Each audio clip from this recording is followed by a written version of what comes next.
galera, estamos aqui com mais um episódio do Entre uma Parada e Outra, o podcast da Residência de Medicina de Emergência do professor doutor Aécio Góes, da Escola Paulista de Medicina. Estou aqui novamente com... Eu, João, meu co-host de sempre. E dessa vez Diego infelizmente não conseguiu participar, mas trouxemos uma presença de nome aqui. Também é co-host do podcast, mas de um outro programa, que é o programa dos residentes, Vitória. Oi, gente, que prazer estar de volta. Eu sou a Vitória, sou a R3 do programa de residência. Bem-vinda aí, Vitória. Bem-vinda, Viti. E hoje a gente vai discutir um pouco de casos mais clínicos. A gente quer trazer um pouquinho mais de medicina de emergência para vocês, na visão nossa aqui, como preceptores, como residentes e como emergencistas, né? Então tá, antes de falar qual que é o tema de hoje, Viti, inventa um caso pra gente. Então tá bom. Bom, você tá lá no seu plantão, mais um dia tranquilo, sem leitos na sala de emergência, seu leito de parada tá ocupado, você olha ao seu redor, não tem ninguém desocupado, e no meio daquele caos todo você escuta uma sirene se aproximando na entrada da sua sala de emergência. E aí você já sabe o que tá chegando. Vai. Desculpa. Aquela sirene que vem e para bem na porta, você fala, chegou. SAMU chega, traz pra você um paciente masculino, Amanda, de 43 anos, com um histórico de mal súbito há cerca de 20 minutos em casa. Não tinha pulso na cena, SAMU começa as massagens, traz pra você o paciente conectado no DEA e te informa que nenhum dos choques foi indicado até o momento. E aí, nesse momento, você olha ao seu redor, e aí, o que você faz, Amanda? Casão, hein? Muita coisa pra gente poder discutir. Então, o tema de hoje é PCR. A gente não vai discutir como conduzir uma PCR, a gente vai discutir dificuldades da PCR em si, dentro de uma sala de emergência, né? E por que a gente vai fazer essa discussão? Porque atender uma PCR é muito diferente dependendo do ambiente onde você tá. Na sala de emergência, a gente tem um paciente que muitas vezes ele chega sem história, sem acesso, sem acompanhante, sem identificação, você não sabe nem mais ou menos quantos anos que a pessoa tem. Sabe aquela galera que tem 50 anos com cara de 70 e aí você fica meio sem saber o que é, entendeu? Da mesma forma, gente que tem cara de 15, mas na verdade tem 30, acontece bastante com frequência e isso atrapalha até a gente pensar nas causas possíveis de uma PCR. E aí é diferente se a gente for pensar numa PCR que acontece num centro cirúrgico ou que acontece numa UTI, porque é um paciente que está monitorizado, tem acesso, tem história, tem exames pelo menos básicos e o mais importante, tem previsibilidade, né? É um paciente que, assim, muito difícil um paciente parar numa UTI sem você imaginar que esse paciente vai parar. Muito difícil um paciente parar num centro cirúrgico sem você imaginar que esse seria o desfecho que ele deveria ter. Então a gente conduz a PCR de formas diferentes. Então tá, nesse caso, João, primeira coisa que você quer dizer, conta da sirene pra gente, você que é um APH lover, conta o que é essa sirene que a gente já estremece quando ela aparece. A nossa sirene, a gente tem tipos diferentes de os sinais, né, o nível de sinal que a gente até discutiu isso no episódio prévio, mas uma das coisas é dar esse sinal para a equipe na sala de emergência, né, que a gente está chegando com um paciente, e esse paciente é grave, e essa parada imediatamente antes da emergência também dá aquele sinal de que é aqui, a gente não está passando e indo embora para um próximo lugar. Para a gente que está dentro da ambulância também é ótimo, porque a gente para de ouvir aquele barulho finalmente na nossa cabeça e consegue saber que a gente chegou no ponto para entrega do paciente. Mas aí começa o grande problema, que é o problema dentro do hospital, né? O tratamento pré-hospitalar a gente tenta fazer o melhor possível, mas nem sempre com todos os recursos, todas as possibilidades que a gente tem dentro do hospital. Mas daí, entreguei o paciente para você, qual que é o grande problema, Viti? O que é o grande problema que vocês têm? Começa pela equipe, né? Eu acho que quando você começa a tocar uma parada, ou você tá muito entrosado com a equipe e você confia que todo mundo vai saber ocupar os seus papéis antes de você precisar começar a dar as ordens. E também nesse momento é um momento que é caótico. O paciente tá chegando, precisa da maca, o SAMU já tá preocupado que a gente vai segurar a maca do SAMU. E aí, às vezes, precisa pegar a história com o SAMU, cadê a família, onde tá, o que aconteceu, quantos ciclos, o que vocês fizeram, conseguiu aplicar droga ou não. Então esse momento de organização inicial é pra mim, é o mais importante. Ou você consegue entrar no mindset da parada de uma vez e organizar seus pensamentos, ou você tá fadado a uma parada que não se organiza tão bem assim. Tá. Então vamos organizar agora o nosso pensamento, gente. Essas são as dúvidas que passam na cabeça de todo mundo, as angústias que passam na cabeça de todo mundo, mas aqui a gente é emergencista. Então, assim, apesar de todas as dificuldades, a gente consegue se organizar bem, né? Então, Viti, o que você faz quando você chega no plantão, início de plantão? Checar seu material. Checa o material de via aérea, checa o material que você tem disponível no seu carrinho, medicamentos, checa seu monitor se tá funcionando, checa desfibrilador, checa tudo. E de preferência, dividir a sua equipe e fazer com que a equipe já saiba quais papéis ela vai assumir. O que vocês dividem nessa equipe? Assim, essa é uma coisa que a emergencista gosta muito de fazer, que é chegar no plantão e já dividir a sua equipe. Então a gente divide, gente, vamos lá, pra que você divide? Bom, quando a gente tá na residência que tem mais pessoas, eu gosto de dividir a via aérea, que geralmente é de bastante interesse pros R1s. Divido também quem fica no ultrassom, que eu acho que é um passo importante. Se você tá numa equipe que você tá sozinho como médico, é mais difícil. O líder da parada, quem vai ficar nas compressões, quem vai ficar nas drogas, acho que só. Isso, essa é a divisão geralmente que a gente consegue fazer. Qual é um problema que talvez vocês encontrem? A divisão de quem vai ficar na medicação. Por quê? A equipe de enfermagem, diferente da equipe médica, é uma equipe que ela muda bastante ao longo do plantão. Então, eles trocam muito de lugar, alguém vai descansar, ou então alguém vai para o almoço, vai fazer alguma coisa. Então, você não consegue contar com a mesma pessoa durante o plantão todo para poder fazer uma função. A mesma coisa acontece com o médico, mas é menos frequente, né? Porque geralmente a gente tá muito junto, geralmente sai menos e tudo. Troca menos e tudo. Então, a medicação, geralmente, a gente acaba deixando um pouco de lado, falar com a enfermagem, olha, eu preciso de alguém para medicação. E aí, na hora, pode vir quem for, mas precisa de alguém para medicação. Mas os papéis de via aérea, ultrassom, líder e RCP, eles costumam ser fixos e costumam rodar, né? Se teve mais de uma parada ao longo do dia, troca justamente para o residente poder trocar de lugar, testar outros conhecimentos e tudo. E aí, via aérea é o que todo mundo quer ficar, né? Porque todo mundo quer entubar. É o mais divertido. Então, é o que todo mundo fica e a RCP a gente geralmente se divide. E qual a função do líder, Vi? O líder vai ser quem vai centralizar a parada, né? Ele vai orientar tanto efetividade de massagem, momento de fazer tal medicamento, indicar tratamento durante a parada, indicar os choques. É a pessoa que vai centralizar mesmo para que as outras pessoas não tenham uma carga mental tão alta, né? Até mesmo no diagnóstico diferencial dentro da parada, né? A gente fala muito sobre parada, pensa muito no fluxograma de ACLS, mas o diagnóstico diferencial é uma coisa que acontece o tempo inteiro durante a parada e é muito importante para a condução mais adequada. Então, o líder vai ser essa pessoa que vai centralizar. Boa. Eu diria até, né, João, que uma das funções principais do líder, na verdade, é ele organizar o cenário e organizar os sentimentos das pessoas, né? Dependendo da PCR que chega, as pessoas elas se emocionam muito e perdem um pouco do foco. E a gente precisa de uma pessoa em específico para ser o centro ali que vai organizar tudo. Como é que é essa questão? Isso, o líder, eu acho que esse é o ponto importante, né? E é o ponto que a gente acaba vendo até dentro dos residentes, quando você roda e vê junto com eles. Então, acaba sendo talvez o problema, a parte onde o problema maior acontece, né? O líder, ele vai ser a posição que você vai ocupar na maior parte das vezes. Então, tanto a RCP, a medicação, os outros profissionais, especialmente profissionais com mais vivência, mais capacitação, em geral tem uma boa capacidade de realizar.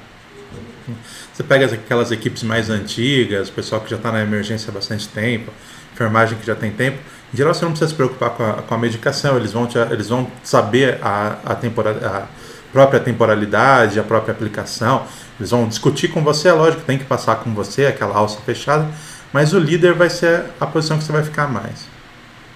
E isso a gente vê muito problema nos residentes, é a dificuldade de pegar essa posição de líder, né? Mas é difícil mesmo no começo, né? Como residente, pra você conseguir objetificar tudo que você faz, eu acho que depois de um tempo você vai pegando, mas quando...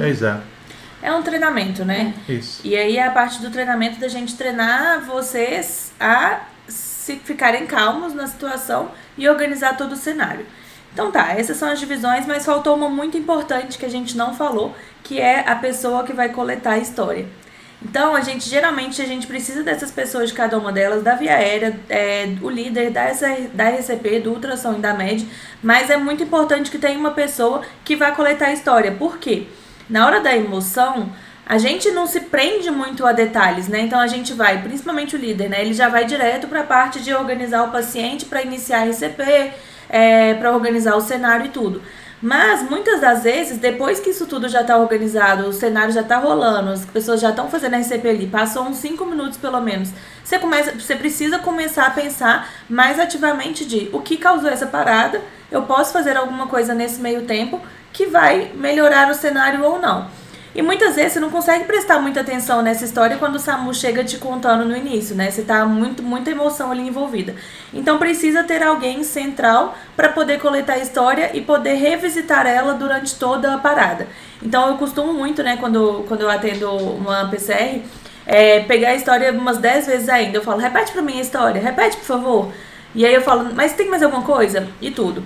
E aí essa pessoa, ela é responsável tanto por pegar a história com o SAMU, bombeiro, grau, enfim, quanto também se tiver acompanhante, ir atrás do acompanhante para pegar maiores informações, né? Se tem comorbidade, qual a medicação que usa, se tinha mais alguma coisa acontecendo no cenário e tudo. E aí essa pessoa, ela vai voltar para o cenário, vai ajudar em alguma outra parte, RCP e tudo, e toda vez que for necessário revisitar a história, ela vai contar novamente a história. Vocês também fazem desse jeito? Eu sempre mando uma pessoa fora enquanto eu estou mantendo a RCP do paciente. E, em geral, essa pessoa, como o sistema já está fluindo ao redor enquanto ela está tirando a história, em geral, não precisa entrar imediatamente na RCP, na rotação da RCP ou outras coisas assim. O que eu gosto muito de fazer é o que a gente chama de multiliderança dentro da parada. Então, não ter um líder único, que é a pessoa responsável, como eu estava falando, a grande dificuldade é essa, né? A centralização de todas essas funções. Então, quando você tem uma outra pessoa que já conseguiu tirar a história, ela consegue reduzir a carga mental do líder. Então, é uma outra pessoa que consegue ficar como um sublíder e assumir alguma das outras funções de líder. O que eu gosto de fazer é isso, ter essa segunda pessoa tira a história e ela fica como segundo líder dentro da evolução depois. Então, o primeiro líder vai continuar controlando tudo e daí no primeiro líder vai acabar caindo a avaliação de qualidade da PCR, a da RCP, a qualidade de ventilação e via aérea desse paciente, e o segundo líder vai ficar com a segunda parte, a avaliação dos outros pontos dentro dessa parada. Não sei se mais vocês fazem assim também, você conhece esse modelo? Eu geralmente faço assim também. Geralmente eu peço pro R2 ir, e aí o R2 já consegue trazer a história, já traz uma linha de raciocínio. Já aconteceu durante uma parada, meu sublíder voltar e falar: não, a história é diferente, não tá parada no tempo que o bombeiro falou. O paciente foi encontrada pela família desacordada já, há muito mais tempo do que a gente imagina. E aí isso foi, indicativo pra gente encerrar os esforços Sim. e prestar atenção no que tá acontecendo com mais clareza. Sim. Acho que é o grande problema, né? O que eles falam muito dos problemas, das dificuldades que existem dentro da RCP, é realmente a carga mental do líder. Você tem muita coisa para prestar atenção. Então você tem que prestar atenção na equipe dando medicação, se a temporização está certa, se a dose está certa, se a equipe está aplicando corretamente o que você quer na hora que você quer. Se o pessoal está fazendo a massagem direito, o ritmo, a profundidade, tudo correto, o tempo que está parado. Pensar em outros diagnósticos diferenciais é muita carga mental. E que acaba sendo mais difícil para as pessoas, né? Especialmente se você está numa situação que nem residente, que você tem que, às vezes, aumentar a sua voz para mandar uma pessoa que, teoricamente, você não mandaria, né? Com certeza. Tá, mas beleza. A gente dividiu as funções, a gente já conseguiu pegar o caso e o paciente já entrou dentro da sua sala de emergência. A gente já fez o básico inicial, né? Mas agora a gente está com um problema crítico, que eu tenho um paciente que não tem acesso, não tem uma via aérea definitiva, e está parado e eu estou começando a avaliar todo esse paciente. É um cenário caótico, tá? E caótico, que eu digo, não é caótico de bagunçado. É um cenário que tem muita coisa acontecendo ao mesmo tempo e que você precisa organizar esse cenário. E aí uma das maiores dicas que eu dou para as pessoas é: calma. a gente não vai conseguir fazer tudo ao mesmo tempo. Então a gente vai estabelecer prioridades. É o que acontece numa parada numa sala de emergência.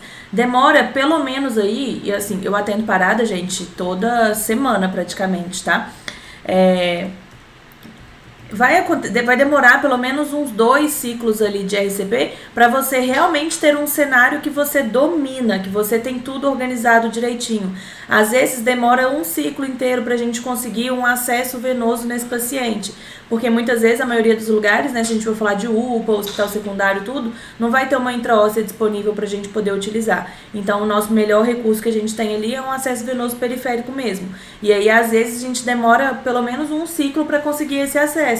Então, tem que fazer as coisas, a gente sabe que tem que pegar uma adrenalina, a gente sabe que tem que ter um acesso, a gente sabe que precisa de uma via aérea definitiva, mas eu não consigo fazer isso tudo ao mesmo tempo. E ter uma pessoa ali te enchendo o saco, falando que tá faltando isso, tá faltando aquilo, mais atrapalha do que ajuda. Tem alguma experiência com isso, Vi? Com certeza. Acho que, principalmente no papel de residente, né, a gente acaba sendo alvo de mais olhares, mas é isso mesmo. Organizar a parada é mais importante do que você fazer alguma medida. Óbvio, você não vai deixar o paciente desassistido enquanto você está organizando a sua parada, mas a organização é a parte principal. E pra mim, meu momento favorito da parada é justamente quando você estabelece acesso, estabelece via aérea, os ciclos da RCP já são ciclos que você tá conseguindo acompanhar, e aí pra mim é o momento da ciência, eu gosto. É discutir o que está acontecendo com esse paciente. Exato. E você já teve algum momento maior de dificuldade? Como que você lidou com esses momentos de dificuldade? No geral, eu tento não levar para o meio da parada esses momentos de dificuldade. Acho que também é uma parte um pouquinho de você entender qual é a prioridade. Já aconteceu de eu precisar passar a liderança para outra pessoa que estava tentando co-liderar comigo de uma maneira não saudável. E aí depois a gente conversa sobre isso quando a situação terminar. Mas no geral, ter uma boa relação com a sua equipe de enfermagem, ter uma boa relação com os outros residentes que estão junto de você, vai garantir que a PCR flua de uma maneira mais rápida e mais efetiva, né? Ficar batendo cabeça na frente do paciente não é o que a gente quer. Perfeito, Vi. Eu acho que uma das habilidades que o emergencista mais domina, né, e que a gente está acostumado é entender que as pessoas muitas vezes desesperam com um cenário que a gente está acostumado a viver ele todos os dias, né? E aí é muito melhor, às vezes, você sair de cena, dar 2 passos para trás, ela pode comandar. Claro, assim, se não tiver nada, a pessoa não está fazendo nada muito delirante nem nada, dá 2 passos para trás, deixa ela conduzir do jeito dela e depois a gente faz um debrief, né? Porque bater cabeça ali no meio da PCR vai mais atrapalhar do que ajudar. Então tá, então a gente tem agora, vamos voltar no nosso cenário, paciente 43 anos, mal súbito, não foi... Quanto tempo de PCR extra? 20 minutos extra. 20 minutos de PCR extra, não indicado nenhum choque. Esse paciente chegou para você e aí ainda não tem nada. Não sei vocês, e aí a gente discute sobre isso, mas a minha primeira prioridade é, enquanto eu não tenho nada definido, a única coisa que eu consigo fazer é massagem. Então, uma pessoa vai para RCP, o paciente está na maca já, eu falo, você, RCP. E aí começa, a pessoa tá lá, nesse meio tempo as pessoas vão se organizando em volta, um vai tentando pegar acesso, o outro vai pro ambu, e eu me organizo, e aí uma outra pessoa tá preparando a medicação enquanto alguém tenta o acesso. Vocês fazem desse jeito também? Sim, o que eu gosto de fazer é exatamente, eu acho que os pontos principais é lembrar que o que tem uma boa, um bom retorno à circulação é massagem bem realizada. E o quanto antes você começar a não deixar essa massagem parar. A hora de tirar da ambulância, trazer até o hospital, levar na sala, é um período que o paciente não está sendo massageado. Então eu gosto de iniciar essa massagem o quanto antes e tomar a rédea de colocar as outras coisas na posição. Então, direcionar, colocar perfeitamente. Tipo, você vai fazer isso, você vai fazer aquilo, pega tal coisa, para a gente, todo mundo entrar no mindset de que a gente está numa parada. Deixar claro, porque se as coisas ficam muito jogadas, às vezes, aquilo que a Amanda falou, a equipe muda muito dentro da emergência. Tem muita gente que é emergencista, muita gente que gosta de estar lá, mas muita gente que está na emergência porque vê como um dos momentos para passar, né? Então, às vezes, essas pessoas não têm a vivência, o contato que a gente tem para fazer isso. E ter alguém orientando ela o que fazer, às vezes tira essa carga mental da pessoa de que, tipo, eu não sei o que eu estou fazendo aqui, né? Então, eu gosto de fazer isso também. Eu pego a rédea, coloco alguém para massagear e oriento todo mundo para entrar no ritmo que a gente quer da massagem mesmo. Outra coisa que eu gosto de fazer é tirar os excessos, porque a gente tá sempre sim. no hospital com muito interno, muito residente, muita coisa, e aí vira excesso, é uma multidão, parece que você tá no meio da rua da PH com todo mundo olhando. Então, assim, tem interno olhando, veste luva e entra na fila da massagem, quem não tiver com função, dá licença, vamos ter um momento de silêncio, porque eu acho que pra funcionar bem a parada precisa ser silenciosa, precisa ser a alça fechada e só. Isso é uma verdade. Uma coisa interessante, eu já tive tantos eventos de tipo, tem uma parada, daí você vê todo mundo correndo ao redor do paciente, e daí você olha o resto da sala, tem 15 pacientes, não tem ninguém olhando nenhum dos pacientes, e tem uma fila de 12 pessoas para fazer massagem, um atrás do outro, assim, esperando a vez. Você fala, uou, para organizar aqui, não tem espaço para andar, não entra ninguém para fazer massagem, mas tem uma fila esperando para massagear o paciente. Isso. Pô, galera, eu acho que isso é o mais importante mesmo, só pra deixar o conceito bem fixado. O que é o mais importante numa parada não é entubar, não é acesso, não é nada, é massagem, tá? A gente tem que se concentrar em fazer uma massagem efetiva. Então, já aconteceu comigo de muitas vezes eu definir, assim, as pessoas estarem tão vislumbradas, assim, por ser uma parada, que nem a pessoa que eu defino pra ir pra massagem vai. E aí, muitas vezes, eu mesma já tive que entrar na massagem e falar, galera, ó, vamos focar aqui, ó. E enquanto as pessoas respiram, e aí eu saio do meu lugar e volto pro meu lugar de líder. Então, esse é o principal. Acesso. Eu não sei vocês, mas uma coisa muito difícil, às vezes, é ter uma equipe boa de enfermagem junto. Eu tenho a sorte, graças a Deus, de ter uma equipe maravilhosa em todos os lugares que eu trabalho, que assim, são craques em RCP. Então a gente já chega uma parada, todo mundo já se organiza e o povo pega acesso até de olho fechado, gente. É um negócio absurdo. Mas tá, não conseguiu acesso, o que a gente faz? Primeira via que a gente pensa é intraósseo, né? Mas assim, qual a disponibilidade do intraósseo? Alguns serviços de FH tem, né? Algumas unidades têm, mas é uma coisa mais rara, uma coisa mais difícil mesmo de conseguir. Existem algumas outras opções, aquelas tubo traqueal, essas coisas, mas a absorção é extremamente errática, a gente não sabe como é que vai, se fez algum efeito exatamente. E existe até uma discussão de o quanto que essas drogas realmente servem para alguma coisa. Então eu acho que a busca de um acesso, tudo, acho que é discutível até o momento que você saiba exatamente o que está acontecendo com aquele paciente. Eu, em geral, não fico tão preocupado com isso. Eu tive sorte de, até hoje, ter bastante acesso a intraósseo. E a mesma coisa. Eu tinha equipes muito boas de enfermagem em conjunto que quase sempre pegavam um acesso vascular e raramente a gente precisava pegar um acesso intraósseo, apesar que é super divertido. E o que vocês acham de central durante a parada? Eu já vi gente debatendo sobre pacientes com acesso venoso difícil e, não, central é rapidinho, pega um femoral, vocês têm experiência com isso? Vocês acham que é válido ou vocês acham que tranquiliza um pouco, tenta uma jugular, tenta uma central de acesso periférico? Eu acho que calma, sabe? Eu acho que é um desperdício de recurso, ainda que não seja o melhor, a não ser a coisa mais cara do universo. Se você não tiver nenhum outro acesso, você tiver um paciente numa parada que você sabe a causa, você sabe como reverter, você vai precisar de alguma medicação para isso, acho que talvez justifique.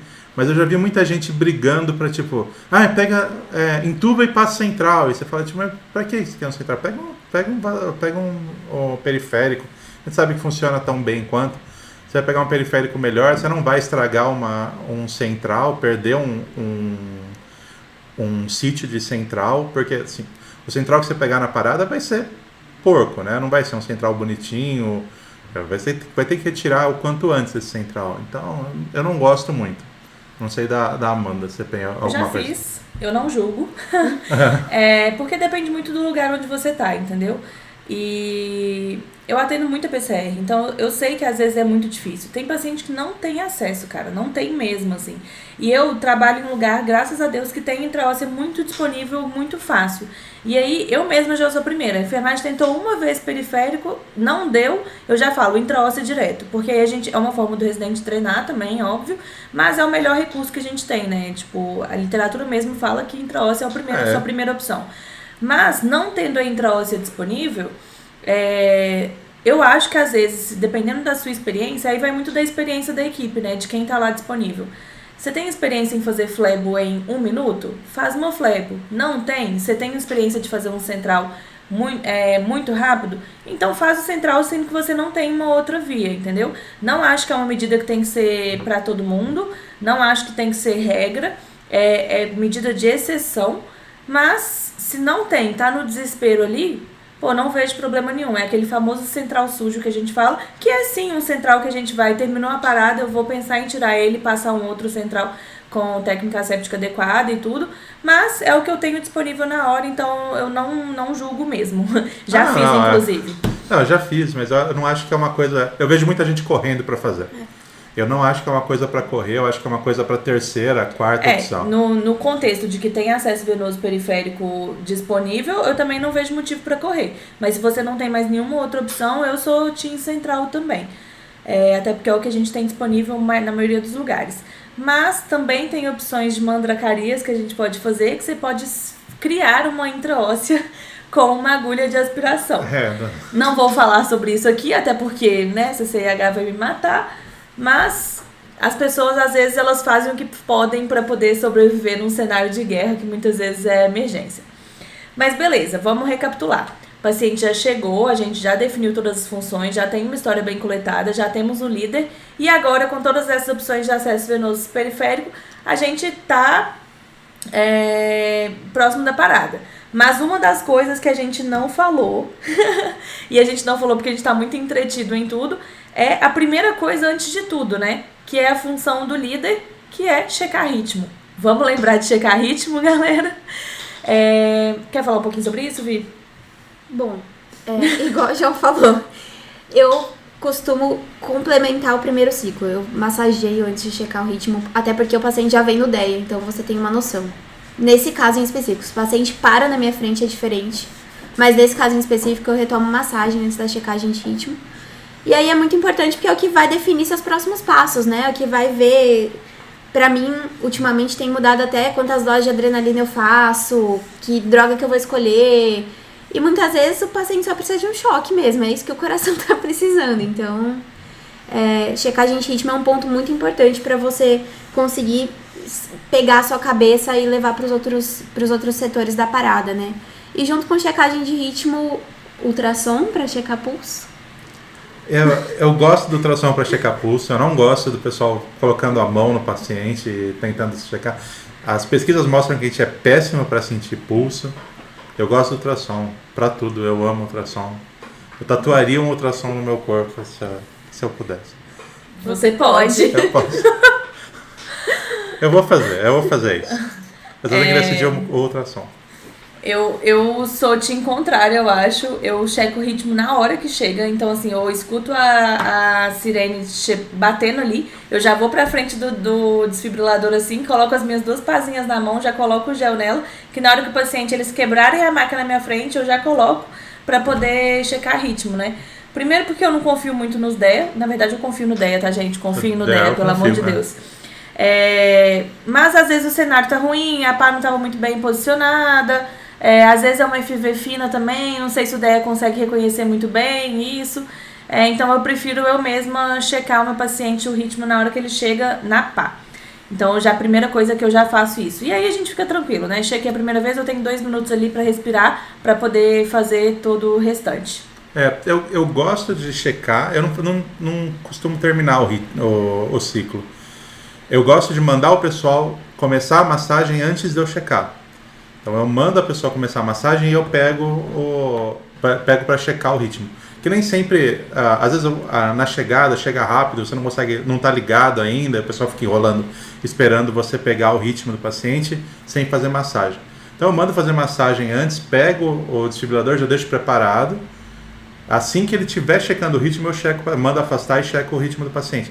Então eu não chego a completar o ciclo, eu começo o ciclo a partir do momento que o desfibrilador está ligado funcionando. Então, tipo, nesse momento ele está ligado funcionando, eu checo e daí eu continuo a massagem. Mas eu já tenho alguém fazendo massagem enquanto isso. Então eu gosto meio que de fundir as duas ideias, nem de começar direto com a checagem, nem de começar direto com a massagem, começar com o que eu conseguir mais rápido e fazer o outro logo em seguida. Boa.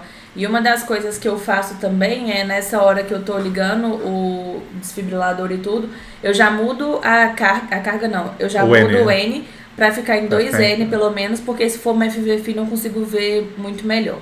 Então essa é uma das coisas que eu faço logo no início. E lembra, gente, sempre checa na pá primeiro, tá? Porque até você colocar eletrodo e tudo, é muito mais fácil de checar na pá. E muitas vezes até se você já quiser deixar com a carga já deixa com 200 joules ali carregado, posiciona, é ritmo chocável, já choque, depois inicia. Senão você vai lá e cancela a carga depois. Então isso é a prioridade para tudo, tá? E lembrando que as interrupções elas não podem ser mais do que 10 segundos. Então isso tudo tem que acontecer de uma forma rápida. Então beleza, falamos de checar ritmo, liderança, checar acesso, próxima coisa, via aérea. E aí? Esse pra mim é o melhor ponto, sabe por quê? Porque é o ponto que mais me deixa irritada na CLS de falar que o paciente não precisa ser entubado. Pra mim, todo mundo tem que ser entubado. Todo mundo. Tô zoando, mas vamos discutir isso. Eu, como residente, concordo. Até quem tá Glasgow 15 deve ser entubado. Mas eu acho que a gente tem que ter na nossa cabeça a massagem como prioridade. E aí, óbvio, a gente é residente, a gente quer o procedimento, a gente quer a via aérea da PCR, que é a via aérea assim, mais difícil dentro da sala de emergência. Mas a gente tem estudo que comprova que uma extraglótica funciona tão bem quanto um tubo. Tão boa quanto, Aí a posição é a mesma. Eu acho que enquanto você consegue manter sem precisar entubar, você pode segurar, especialmente numa situação de menor recurso que você tem. Eu acho que você pode manter sem a via aérea definitiva desse paciente. Tem, o que a Vit falou, tem pesquisas mostrando que não tem diferença, inclusive aumenta a mortalidade se você decidir entubar esse paciente, especialmente pré-hospitalar, antes de 15 minutos, porque em geral você não tem equipe, não tem recurso suficiente para manter alguém na via aérea e mais uma pessoa de líder e mais uma pessoa reavaliando tudo. E além disso, as pessoas ficam parando a massagem para você entubar. E a primeira coisa que eu falo pro pessoal quando eu vou entubar um paciente, quando eu estou entubando o paciente a pH, esse tipo de coisa, quando eu estou entrando, o pessoal começa a diminuir a massagem, você fala, não, continua a massagem, não para a massagem quando eu estiver aqui. E eu tento entubar esse paciente com massagem, porque a primeira coisa que eu vejo sempre é isso. O cara começa a diminuir a massagem para você conseguir visualizar bem a via aérea. Então, o que me preocupa é isso, de correr logo para a via aérea, é que as pessoas diminuem a massagem. A via aérea não melhora esse paciente, não melhora o ROSC desse paciente, esse paciente volta menos, então eu prefiro que ele faça a massagem e a gente esteja numa situação de maior recurso para ir atrás dessa intubação. Lógico, quando você está com residente, tem 15 residentes, você pode escolher quem você quiser para fazer intubação, que não vai atrapalhar no resto dos processos. Mas se você tiver a capacidade, eu vou direto para a via aérea, se você tem recurso. Eu sou totalmente team IoT por vários motivos, assim. Primeiro porque eu sou preceptora, né? Então eu sempre quero que os meninos treinem a intubação. Segundo que eu gosto da economia de recurso de não usar 2 dispositivos diferentes, né? Usar um supraglótico e aí depois ainda usar um tubo. Eu fico com dó de gastar um supraglótico se eu tenho gente capacitada para poder fazer uma boa intubação. E terceiro, que eu acho muito mais fácil. É muito mais fácil para mim, na maioria das vezes, entubado que passar um supraglótico, apesar do supraglótico ser super fácil de fazer. Mas esse ponto da parada de massagem é muito importante. Nos lugares que eu trabalho, as pessoas já sabem que não existe a possibilidade de parar uma massagem para poder entubar. Os residentes todos são acostumados a entubar com a massagem rolando e ninguém mais para. E todo mundo já nem fala mais, porque eu falo, não vai parar. Se for parar, eu que vou entubar. Porque é isso, não é prioridade, né? A prioridade é manter uma RCP efetiva e não o tubo. E aí a gente, como emergencista, né, a gente está acostumado nesses cenários desafiadores. Então eu quero que os meninos treinem também. Então a gente geralmente, na maioria das vezes, dá certo. E aí, se não der, a gente passa uma supraglótica e é isso mesmo. Mas uma das coisas que eu gosto também é porque muitas vezes é muito difícil de você avaliar a expansibilidade pulmonar no meio de uma PCR, no meio de um cenário caótico. Você não vai parar para ficar olhando se tá levantando o tórax ou não. E com o tubo eu consigo ter certeza de que tá lá e que eu não tenho problema com isso. Pensando que muitas vezes eu entubo com videolaringo e eu vou deixar o paciente com capnógrafo, muito provavelmente, dependendo do lugar onde eu estiver, tá? Então eu sou team intubação, mas óbvio eu não demonizo o supraglótico, não. Eu acho ele efetivo, muito bom. Se você está num lugar onde as pessoas não têm tanta experiência, eu defendo super que você use o supraglótico, mas nos lugares que eu tô, principalmente se eu tô de preceptora e eu me responsabilizo, eu prefiro intubar até a nível acadêmico mesmo, educativo para as pessoas. E aí agora, já que eu já falei de tubo, já falei de capnógrafo, né? Vamos conversar um pouquinho de capnógrafo. Nos lugares que vocês trabalham, tem capnógrafo disponível? Negócio tão comum. É. Tem tudo quanto é canto. Cara, eu quase comprei um capnógrafo anteontem. Tava falando isso com o Vitinho. Quase comprei um capnógrafo anteontem. Porque é muito da hora, cara. É muito legal. Você consegue ter muita informação com o capnógrafo. Eu acho que é a melhor coisa que a gente tem. E eu acho que hoje em dia a gente tá deixando de usar muito capnógrafo porque a gente tem ultrassom, né? Então antes a gente usava o capnógrafo pra ver RCE, que é o retorno de circulação espontânea, para ver se o paciente estava entubado ou não. Hoje em dia a gente tem ultrassom, que a gente verifica veia, verifica se tem uma FV fina pelo POCUS e tudo. A gente está deixando de usar muito, mas é uma ferramenta maravilhosa que eu acho que a gente tem que cobrar de ter em todos os lugares. Ah, sim, sem dúvida. É difícil achar alguns lugares, especialmente em pré-hospitalar, os lugares que eu conheci que tinha, a boa parte estava quebrada, e como ninguém usava, eles não se davam ao trabalho de corrigir esse problema, né? Mas eu gosto muito eu também adoro o capnógrafo, eu sempre colocava quando tem por perto eu coloco, mas infelizmente a maior parte dos lugares não tem, então o que eu faço é isso, eu checo com o ultrassom durante a intubação para definir a posição correta. Eu tenho o sonho de ver a curva do capnógrafo aumentando. Nunca vi, quem sabe um dia. É super bonitinho durante a PCR, você vê a... No estágio agora você vai ver. Mas apesar de eu achar muito da hora, eu não costumo pedir porque justamente eu não tenho costume. Na minha residência, eu peguei a fase de que estava quebrado e que a gente nunca ia mandar consertar porque a gente falava, vai dar muito trabalho. E aí eu não me acostumei a fazer isso, então eu não uso tanto na vida, mas eu tô começando a usar mais. Ou nos lugares onde eu trabalho e que tem muita PCR, tem capnógrafo disponível, então eu preciso começar a usar mais. No grau tinha alguns que funcionavam. Tem um ZOL que funciona, que tem um capnógrafo. E daí alguns deles funcionavam, a maior parte estava quebrado. E daí quando eu ia no lugar que estava funcionando, eu colocava também. É muito bom, é a melhor coisa que tem. E hoje em dia, pensando que a gente já não tem pensado mais em PCR como uma única entidade, pensando em pseudo-AESP, é importante você ter esses recursos disponíveis. Sim. Então tá, a gente já falou de praticamente tudo, né? Agora que a gente já tem o paciente dentro da sala de emergência, já tem um acesso, já tem o líder, a gente já checou o ritmo, já tem RCP rolando, o paciente já tem uma via aérea definitiva, o que mais que falta? Ciência. Que é a parte mais legal, né? E aí a gente não vai falar tanto agora sobre ritmos chocáveis nem nada. E o que fica de ciência mais legal é a parte do POCUS, né? Mas essa cena fica para os próximos capítulos, próximo episódio que vem aí depois disso. E a gente vai discutir um pouquinho sobre POCUS na PCR. Quer falar mais alguma coisa? Deixar algum recado para as pessoas? Dica de PCR? Não, sem dicas por enquanto. Dica para os residentes sua? Dicas minhas?